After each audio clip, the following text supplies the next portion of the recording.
United States has more people in prison than anywhere else in the world. Almost 2.5 million prisoners are currently behind bars, equivalent to jailing the population of Chicago, America's third largest city. Human rights groups report a majority of them are Latinos and African Americans from poor communities.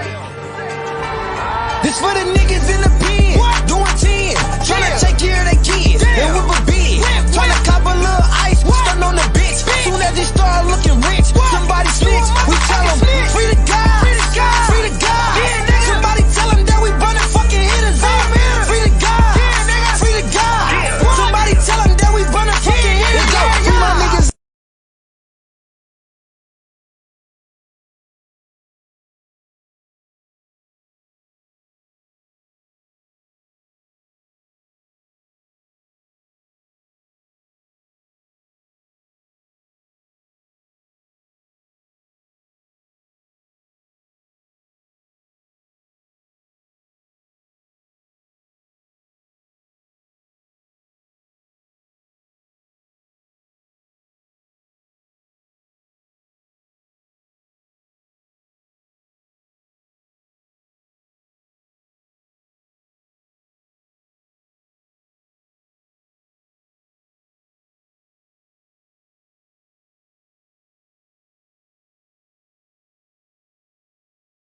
Can you hear me now?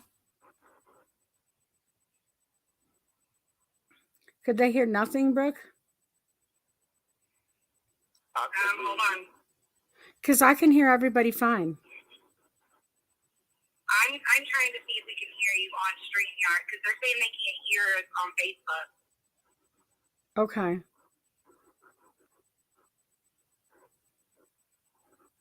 If anyone can let me see if anyone could let us know if they could hear us. Lulu says she couldn't hear us. Okay, we're good. I can hear it now. I don't know what that's about. I don't know what that's about because y'all couldn't hear me on my phone either. But thank you for hanging in with us because that sometimes happens. But we're still here. So let's go back over who you chose then, since they kind of missed all of that. Chris, who do you choose for the Super Bowl?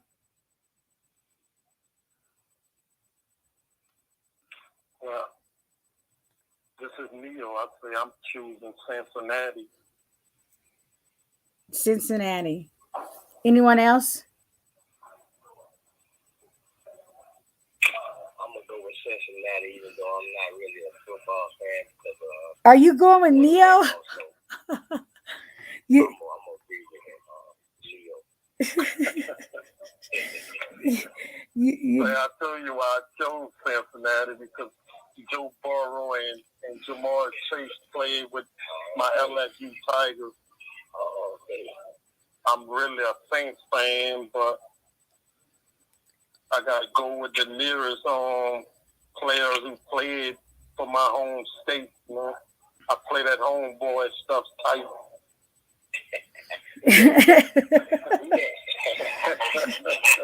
This weekend is Who Day. Who Day think gonna be the Bengals?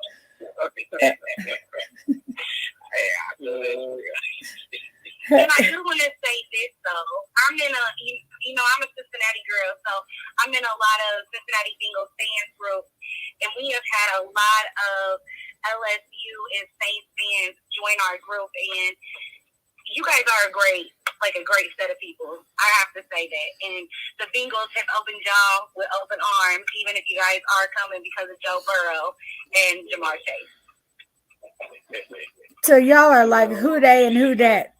No, at the same time, if KC beats Cincinnati, then we have a few LSU players on KC, and that'll be jump off that ship and get on there with KC.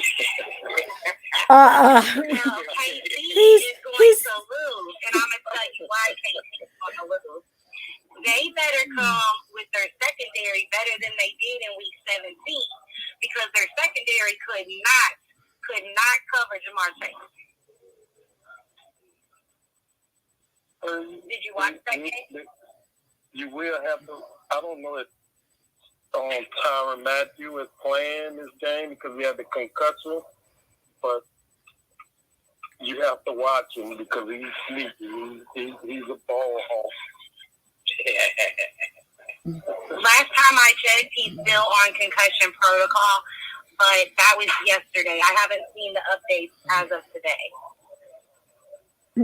Brooke said he's on concussion protocol. No, so I just want Kansas City to lose, not because I care about Mahomes or any of that, or for any particular reason, except for I need Brooke to win because she's been fighting with people for all season over her Bengals. And however, if she goes against West Coast, which she'll have to, then I gotta go for home. And Brooke, has Cincinnati ever won a championship? I don't recall. Don't start that. There's always a first time. I'm gonna tell you why it's gonna be the Bengals and the 49ers. Because the Bengals hadn't won a playoff in 31 years.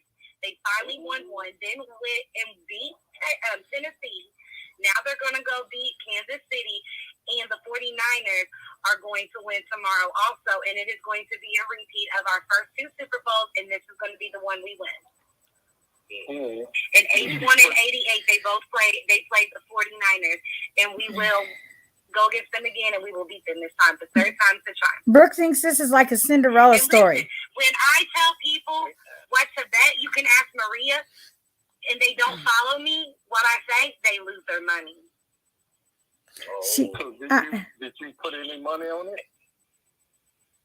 No, because I'm not a gambler. I'm not stupid. I don't bet on things that I have no control over. she said no. Yeah, you're smart. She said I'm smarter than that. Yeah. Hey, Brooke has it. Brooke has it right though. Brooke has it right though. There are like several men. I don't know where they're at tonight, but they should have been here. That have given her a really hard time about the Bengals, and last time they told her she would be disappointed, so she beat their Titans, and here we are. And here we are. So yeah, you got to watch her in football. She knows what she's talking about. But The Cincinnati Bengals have a high-powered offense, so they capable of beating anybody. But that Mahomes guy is special. I watched that guy.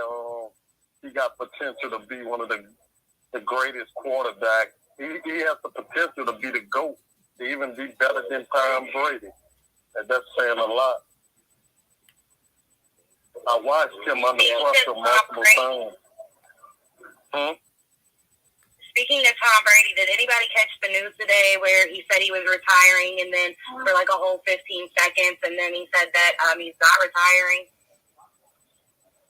No, I didn't see that. I just saw something on YouTube saying he retired. yeah, Did no, he retire and come back? in 15 seconds. Apparently, he said it was rumors, and he hadn't made his decision yet. Wow. He must have got that from Jay-Z or somebody. The way he brought Tampa Bay back, he looked like he got another year in him. You don't think he's too old yet? Oh, shit.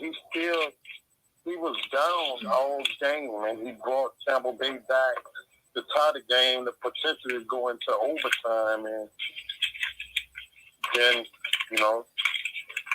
Matt Stafford went down the field and killed the game. But they had a chance to go into overtime. So if he's performing at that high level like he did at that age, he has another year in him. That's So do you think he really has it? Well, I mean, he is in the NFC, but do you think he really has a chance against these younger quarterbacks? Because, I mean, look at Joe Burrow, Mahomes, Josh Allen. There's some really young quarterbacks out here really making a name for themselves. Can the older quarterbacks really be up to par with them? Brady is the GOAT. He's an exception to the rule. He's been in the game a long time. He know how to move. He got his presence in the pocket. He's like he has eyes behind his head. He's able to see things that those younger quarterbacks are not able to see. And then he have all the players surrounding him that makes the game a little easier for him, a little easier. But when he lost Antonio Brown, that was a big loss. I think if they had Antonio Brown, he would be in the Super Bowl this year.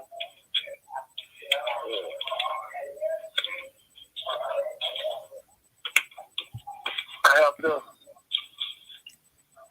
Antonio Brown reminds me of my mama, and I know this is off subject, but my mama sent me a text message the next day when he walked off the field, and it said, "But did you see his abs?" Like, how does that even work?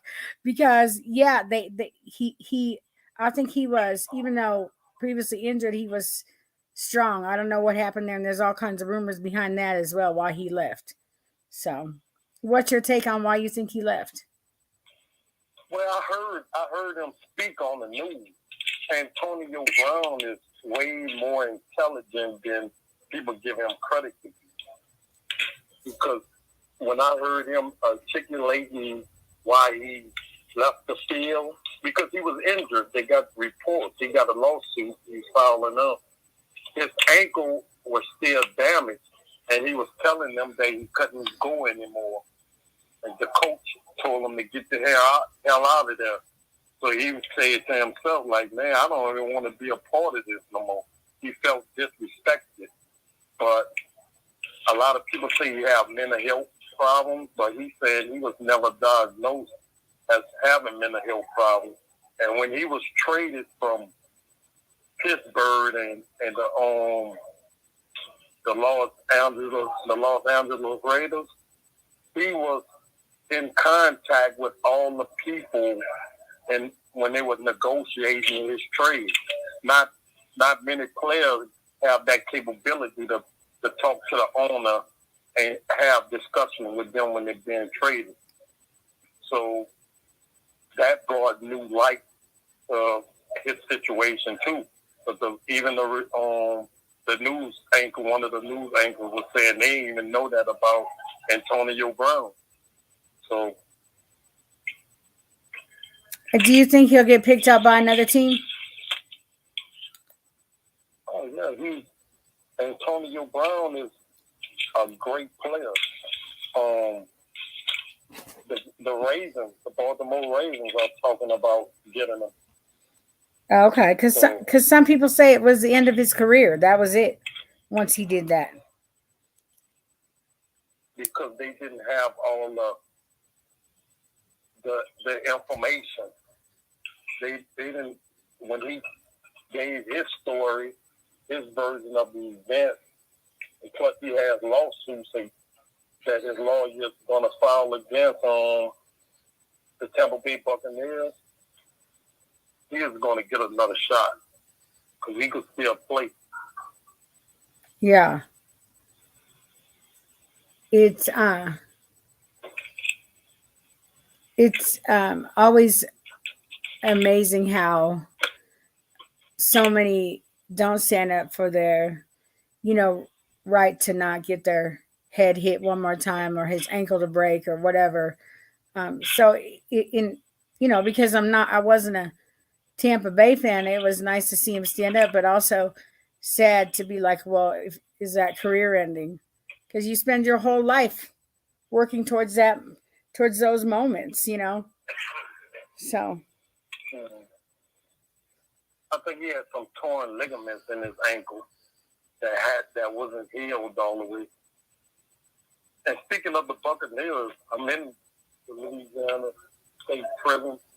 We have sports here, and we had football. We had tackle football up here, boxing, basketball, the rodeo, and I participated in all those sports. Matter of fact, I played for the Stampede Buccaneers from 2001 to 2006, and we won like 5 championships in those 6 years. How do they set that up? Do they is it just guys that volunteer that want to play football, or is it super competitive? We no longer have tackle football today Because of the pandemic. Because the guys who are coming in from the street, they no longer are concerned with football. They don't have athletic and athletic bone in their bodies. So So you're saying the young guys can't keep up. they're interested in tackle football like that. But when we were playing football, it was voluntarily. They didn't force it upon us. And each camp had like 1 or 2 football teams. And the winner, I think like 3 teams out of about 16 would go to the playoffs. And 1 team would get a bye. And 2 teams would play, and then that team would play in what we call a Crunch Bowl, which is the championship game. And whoever would win that Crunch Bowl would go on to play another state prison like Hunt, Cottonport, or DCI, where we used to play all three of them. We would create an all-star team, and we would go to other prisons, or they would come here, and we would play them for a Super Crunch Bowl. That was all before the pandemic, before the sports went extinct, before football went extinct. He said they went extinct. Well, I think that is a lot more than like most prisons get. I know in Mississippi they're lucky to be outside once a month or twice a month, even just to get air. It's not so it's amazing. I know I have heard of Alabama guys play basketball tournaments and things like that, but I think you guys take at least I've watched Oprah Winfrey enough to know you guys take the precedent on all that rehabilitation stuff. So football will bring you together or tear you apart, though. It's kind of a fine line. Like, oh no. Yeah. I always use football to teach people about the law of division too. Mm-hmm. Because as a football team, we all are on the same team. We see each other as brothers. But the moment they put us on when you're practicing, when you put the offense against the defense, the law of division takes place without fail. You always see a fight. Even though you have people on the same team, the law of division invites collision, and it breeds separation in both thought and action. So anytime you put two people against each other, that law of division is always gonna take place. You're gonna have a conflict. Yeah. No, I get that. So I helped coach at one time the junior Denver Bronco cheerleaders, and Broncos can be pretty rowdy fans, but the division of people inside the stadium, yeah, you could see them, arguing with each other or whatever. It was sometimes crazy in there, but at the same time, it's a lot of fun,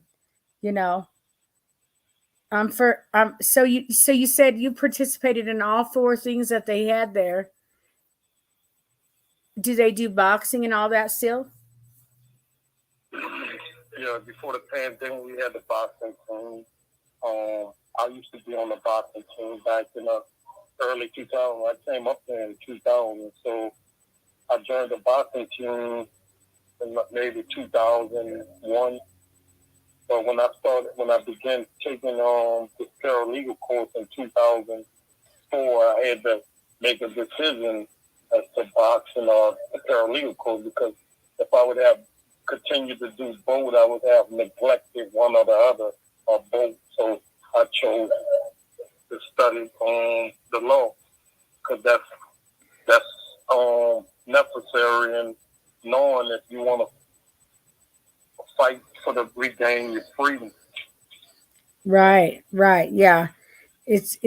I mean, but I'm sure you still keep in shape and do all of that. A lot of you guys are real good at that.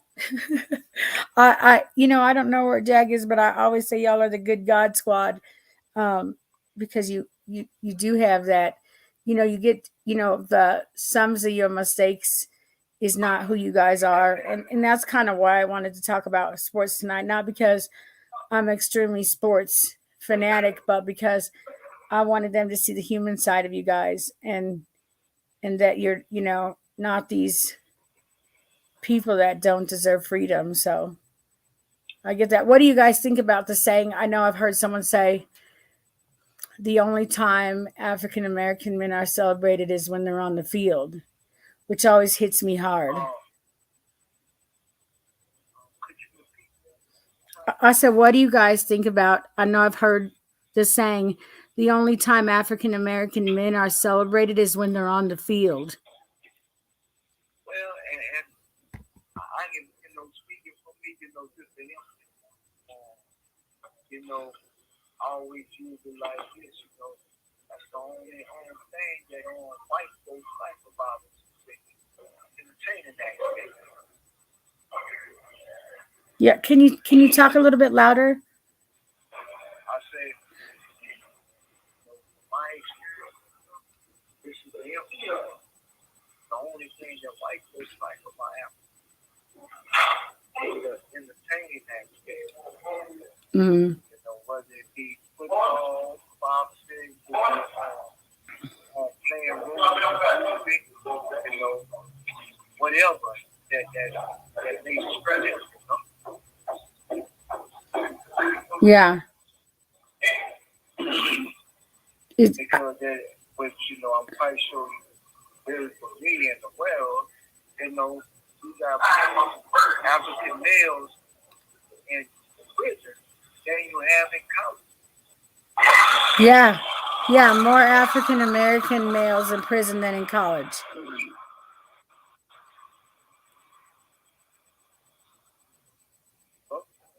I couldn't. I can hear you. It got a little bit loud in there. Yeah, because you're going low, Maria. Okay, can you hear me better now? What's weird is I can hear y'all perfectly. So, even though you're really low, I don't know why it's. I don't know if it's the phone, the service, or what's going on. But yeah, no, I heard you when you said there's more African American males in prison than there are in college. Yeah, and I know we had a conversation with another gentleman yesterday, just behind the scenes, who really doesn't support like sports, because he says and he broke it down. I don't know if Neil remembers what he said, but he said that he felt like it was just another way of picking cotton, I guess. And you know, he doesn't support sports at all because he feels like that's what it is. You know, you. And I'm somewhat sad, cinnamon. Uh-huh. I said I'm somewhat sad, cinnamon. Yeah, tell me how so. Well, because okay, let's look at this, you know. See the brother that got killed the other day. Yes. What's his name? You're talking about the Donald Grant, the gentleman that was mentally ill and was executed by Oklahoma. Exactly. Now, what I said all that to say this. You see, like all these people, all these black people that have good success, you know, for us in the entertainment field, all of them supposed to come together and support their brother by any means necessary to get his execution stopped. You know, like I say, in this country here, African Americans alone are over $2 trillion entity. And here it is, you know, we don't use the powers that we have as a culture, especially to come to the need of one of our own. Yeah. Hello? I'm just taking it all in. People in the comments are saying they can't hear. You're very low. They couldn't hear you. But Neil, are you there? You can hear me? They're saying your volume is very low. I don't know if that means all of our volume or just yours, but Yours is low too. yeah, I don't know if it's the service or what's going on. Why we're low, but I mean, and there's nothing really that we can do to fix it, to make you louder. You're the loudest I think possible on here. So, but yeah, I mean, Donald Donald Grant being Donald Grant being a mentally ill man who was executed the other day, and executed before. He was executed right before they're supposed to go to court for the way that they were executing people, because it was like torture, like people weren't dying immediately. There was kind of suffering. And so they didn't stop that, and they allowed him to be killed. So yeah, he is gone. And I think, we're barbaric in that way. Especially documented, knowing that he had, fought for, he had at one time been not even capable to understand what was going on. So, yeah, may he rest in peace. I'm sure that affects you guys.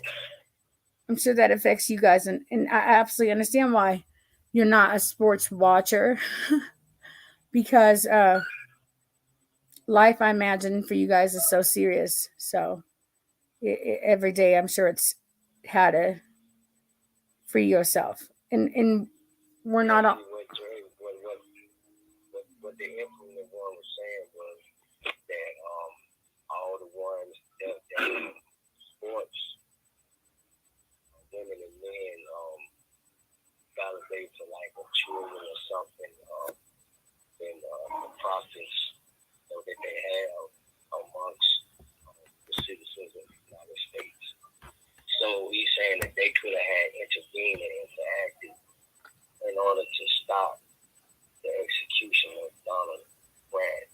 And he was judged and adjudicated to be mentally incapable of anything.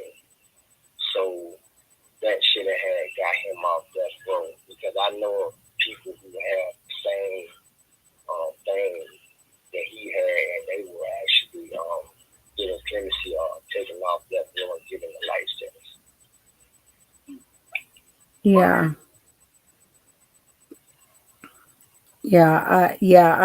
So we're basically talking about equality, but what we're really special about is the fact that sports entertainers have the finances and also the publicity to get involved with these unrightful executions, so other things. So I kind of unjust laws too. Don't forget these unjust laws. Yeah. Why do you think they don't? Why do you think those guys? I was about to tell you, we have some that support gangsters, and the ones that don't, because they don't want to lose their success. Right. You know, they and the one that who's paving the way for their success. And I can't stress this. Problem is with society as a whole, mainly African Americans, we have made the system our parents. And every time we got a problem, we go find for a solution. And the solution that they always give us to our problem, it always cripples us. Hello? So where do you think the line is for those kids that are those and I grew up in an extreme hood, so those kids that like now they can't even afford to play sports. I think it's my nephews play, and I think for 4 of them it's like $1,200, and they make it so that the poor kids can't afford it, but sometimes they need that to give themselves something to do. What do you to do so to keep their selves occupied in the neighborhood. I know that when I'm the first one to say, I grew up in a neighborhood when you didn't have nothing to do, we didn't have cameras back then, you did bad stuff. So what do you think about that? And them not have, African Americans and even oppressed kids don't have the opportunity to participate in sports. But they choose this one that becomes extremely famous, you know. Well, I can y'all don't mind video definitely when I like to elaborate on this a little bit. Well, I used to look at that when he was young, that Prescott played, and you know they really didn't have much. You know, he comes from a good family. He actually did grow up to, you know, because I just remember being in the hood, just looking at them run around in the field, and I think back to take time. Hello, this is Bobette. Hi, Bovette. Welcome. Hey, how y'all doing? Good. All right now. Okay. Oh, go ahead. Finish what you were saying. But anyway, I see how his dad grew up to actually, you know, an icon, American icon. So, and I would just like to say that, you know, that would be a way for, which I think that they do give back to the community, like vaccines and everything. What you're talking about reference is to give them the money. Because I used to pay for my son $1,200 a season or something like that for him to play all-star baseball. So I be talking about what it takes to make that. I believe that our program they put in place to financially support them. Yeah, I mean, so many of them can't. So many of those kids can't afford to play it. I think when I was young, I played sports, but it was cheap and affordable. And now, like I said, my nephews probably it cost them $1,200 to put them through a season. And I got my nephews they just turned 14 and they're 6'3". So 6'3" and I think 6'1", and they play basketball. But it is so expensive, and I think if we weren't like family oriented to put them through that, there's a lot of kids that do miss out on that, you know. And then you, like we said, you got the other side of it where, you know, they do become this great athlete and they forget they don't want to lose their fame, and they don't want to stand up for just laws or just causes or use their position to help. I get that too, yeah. And, you know, in other words, they don't want to return back to the project. Yeah. I mean, and it's they don't want to return back to projects, and it's, you know, coming from, you know, I came from an extreme hood, so coming from the hood, you get that you don't want to go back, like you made it out.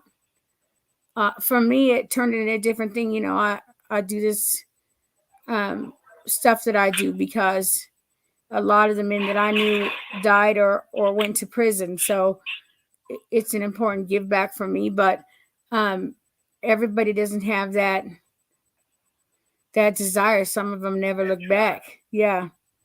Some of them never look back. Yeah. And Yeah, because you just said, you mentioned that, you know, they made it out and didn't get back. I can speak for all three of us, probably all of us that are here. You know, that's why we work hard every day to try to reach out to others. Give some of the others when we discuss law, when we discuss better way of living, because we understand that when we get out of this situation, that we all want to give back, not only to other inmates, but the prisoners that are victims of injustice and injustice, also to the community and the society. yeah. We're going back on. Spit your high spit, boy. But, This is all mindset, all healed and Leo, this particular one, and John and even Ken, and I know Brooke and we are all on that same. That's right.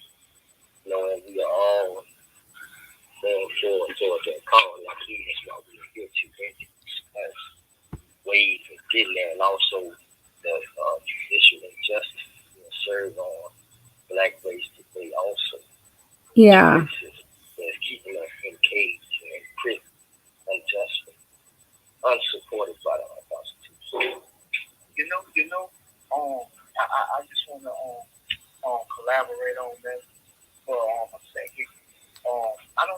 aware of, but you know, the oppressor had come up with a new term, a new derogatory term for African Americans. They are calling us not uncaged animals. I don't know if you guys heard him. He said the oppressor has come up with a new term and they're calling us uncaged animals.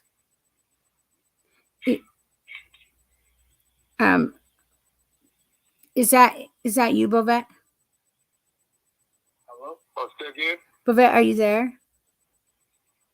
Yes, I was trying to straight to hear what you were saying. Oh yeah, no, I can hear you. I can hear you fine. I don't know why the other guys. I don't know if it's their service or what's going on, but it is kind of low. I can hear you too, real, but you're kind of low.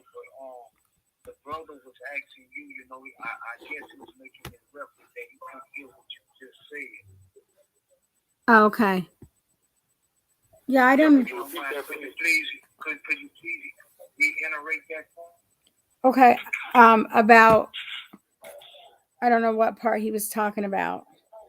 Well, I think he was talking about whenever when you said, did you guys hear it? That the oppressor is not called. Oh yeah, someone said that. Yeah, someone said. That was me saying that the infinite one. Okay, yeah, you were low when you said that, so I don't know if the other guys heard that. Did you guys hear what he said? So kind of expound on that a little bit, and how it relates to the overall struggle. Well, like I said, you know, it ain't nothing but another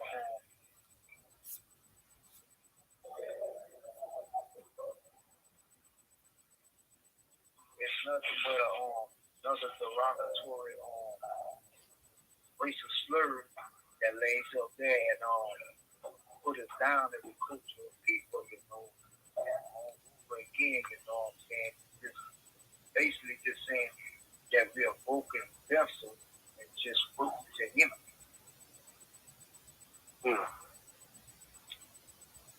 Well, I think from a particular vantage point, you would be absolutely correct. Actually, from several different objective vantage points, you would be correct.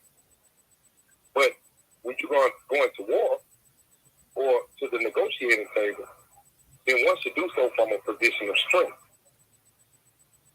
And as far as the physical plane is concerned, the strongest power that we know of, the energy that we know of, is thought. Absolutely. It's just like the accent. I think that's where I am. In other words, to thinking these ways and speaking these ways about the oppression, etc., as even as a plea for relief, is counterproductive and actually reinforces and legitimizes that same unjust rule. So if the people really want to rise above their position, and when I say the people, I mean humans, not of any denomination, color, shade, creed, etc., but humans.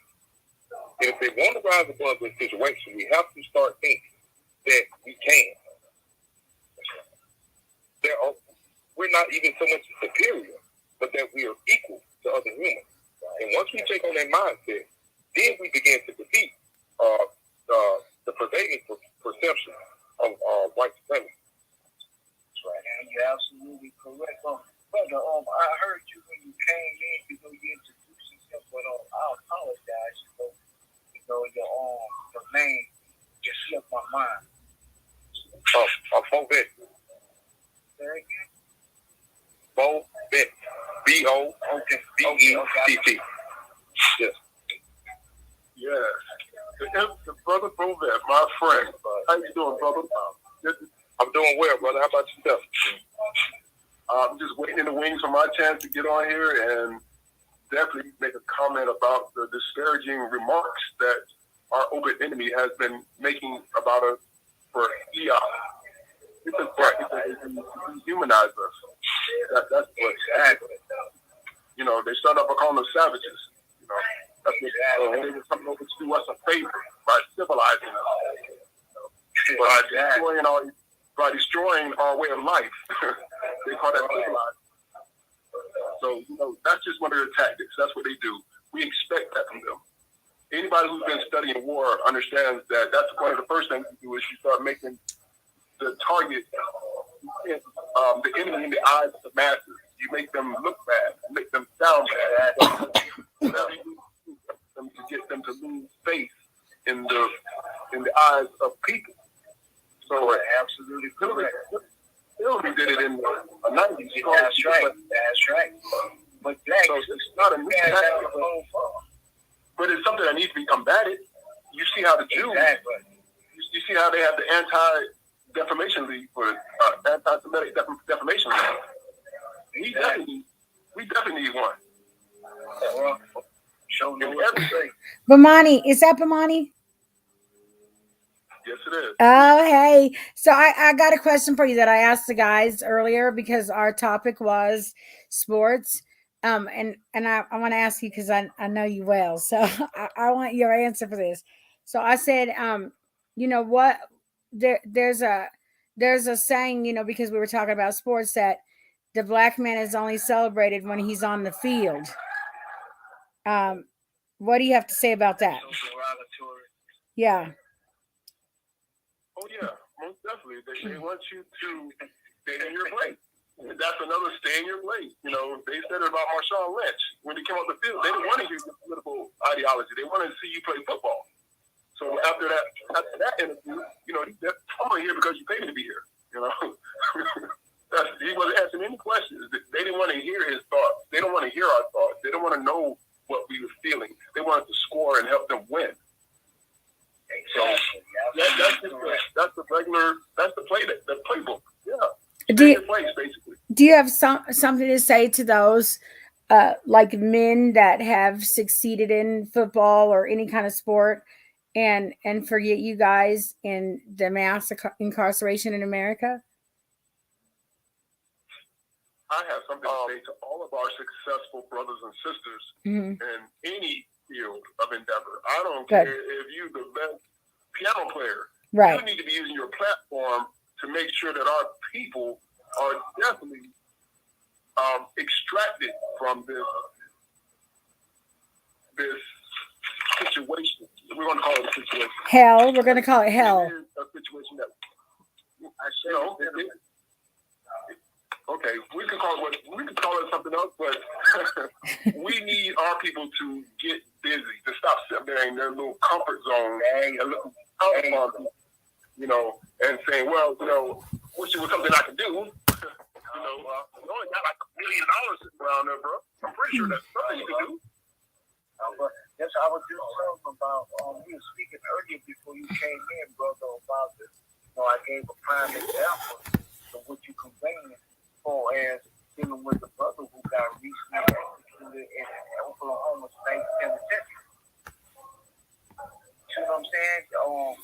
All these successful black people should have intervened in that brother plan.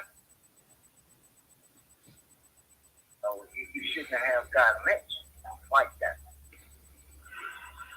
Exactly. Where's Meek Mill and Jay-Z now when we meet them?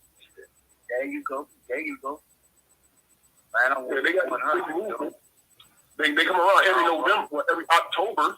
But where you at now? There it is. Where you at? Shit. Like I say, ain't nobody care about nobody else's problem unless it happens on one of their loved ones. Well, I think that's right. I think, in my mind,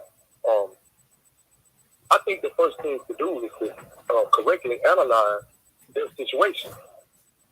And the fact is, and this was spoke about in the book called Breaking the Psychological Chain of Slavery. In it, I forget the author's name. But in it, the brother spoke about the different things that the slaves had to do in order to receive rewards from the master, based on different things, such as playing music, entertaining, fighting, or things of that nature. But it was always some sort of physical exertion. And even when you look at the Willie Lynch letter, and we're all familiar with it, I'm going to read an extract out of it. Yeah, that was Dr. Naeem Akbar, brother, that you were mentioning earlier. Yes, sir. Great brother, great book. And he was talking about the reversal of the role between the so-called black man and black woman. And insofar as the woman being in a frozen independent state, he said, and I quote, "For fear of the young male's life, she will psychologically train him to be mentally weak and dependent, but physically strong." And I think that this is a phenomenon that we see all across America, whether we're talking about labor, those who join the military, etc. And that's the major problem in our communities, because the men lack intellect. In many cases these days, we lack reason. And also it willfully ignorant. I'm sorry. You said we like what? Intellect. And you also said reasoning. All right, reason. We also lack reason. We're thinking through the prisms of our emotions and feelings. And again, that goes to the reversal of the role. Well, as far as these so-called celebrities, I think we need to do them the same way we should do the preaching. We should call them out. I like that. We should be the face of good trust, so to speak. And we go from there. We specifically reach out to them to be the face of things such as, from my pool of ideas, mutual investment groups, capital mutual investment groups, where people out of a particular city or demographic come together and place money into an account, a business account, to begin a mini LLC. For instance, if 1,000 people came together and put $50 in a month over 10 months, that's $500,000. Right? Straight like so that we can say again? I said that's Absolutely. Minimum to begin to buy land, commercial, residential property, school, trucks, daycare, anything that the people need, we can buy for ourselves and drastically reduce the price. Well, we can use these celebrities to push these ideas, along with truth, community events, forums, concerts, for the occasion. So, I think we should. I agree with you wholeheartedly. But I think first we have to have the community backing first. I think we need to start close. We need to start with our families first. We need to get them. A lot of our families are slanging on them. There you go. That was really correct. Yeah. We don't need celebrity. We need our families. Listen, we got 2.3 million people in prison. If everybody had 2 people step up and say something about it, that would be more than enough. Absolutely. And that goes to my next comment. In the art of war, Sun Tzu teaches to use as little amount of energy from each man in order to accomplish your objective or goal. So now, so in the case of those who are incarcerated, I think all over the system, whether in Alabama, Georgia, South Carolina, or wherever, encourage each other to reach out to your family members, right? On a one-to-one, human, heart-to-heart connection. And each one of us, each one of those who are incarcerated, does that.